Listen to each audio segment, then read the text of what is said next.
अध्यक्ष जी, किसी भी देश की विदेश नीति अपने में कोई स्वतंत्र नीति नहीं होती है, वरन वह किसी देश की आंतरिक नीति को स्पष्ट करती है। उदाहरण के लिए हम अमेरिका को ले सकते हैं।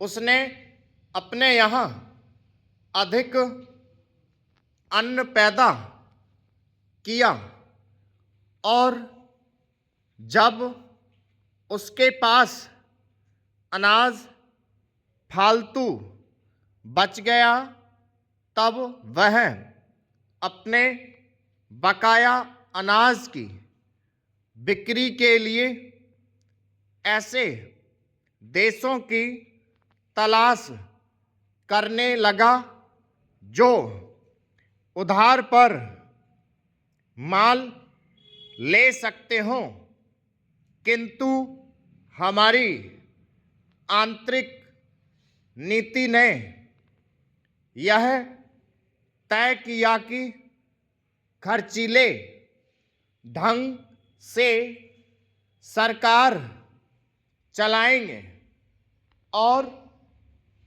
स्वदेशी मुद्रा की कोई राशि हमारे पास नहीं बचेगी। हमने कर भी लगा दिए और मुद्रा प्रसार भी कर दिया। कुछ संकट पड़ने के बाद इस बात की आवश्यकता को नहीं समझा कि उस पैसे का कहीं अन्यत्र उपयोग कर सकें।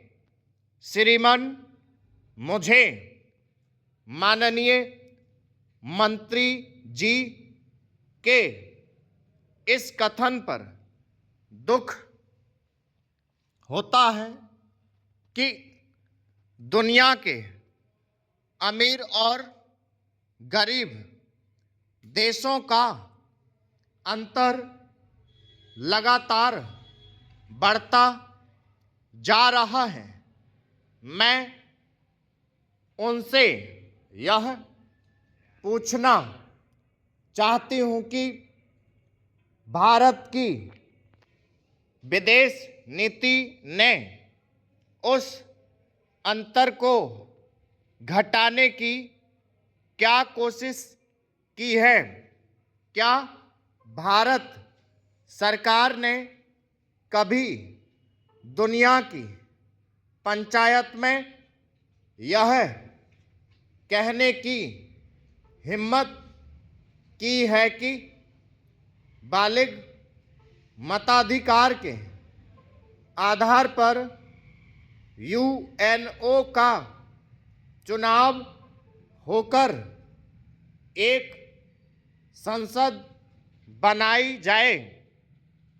और क्या आप में यह देखने की हिम्मत है कि फौज के हिसाब से कर लगाकर एक विकास का खाता खोल दिया जाए?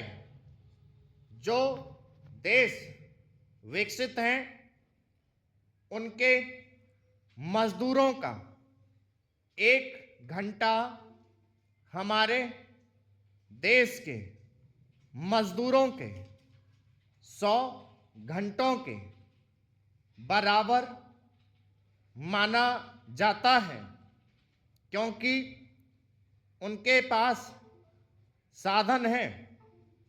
इसीलिए यह अंतर और भी बढ़ता चला जा रहा है।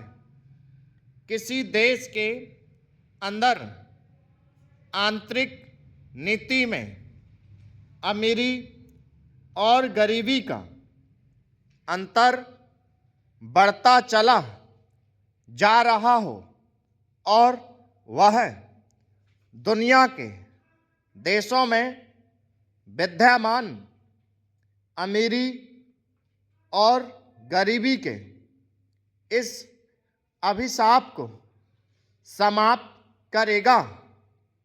स्टॉप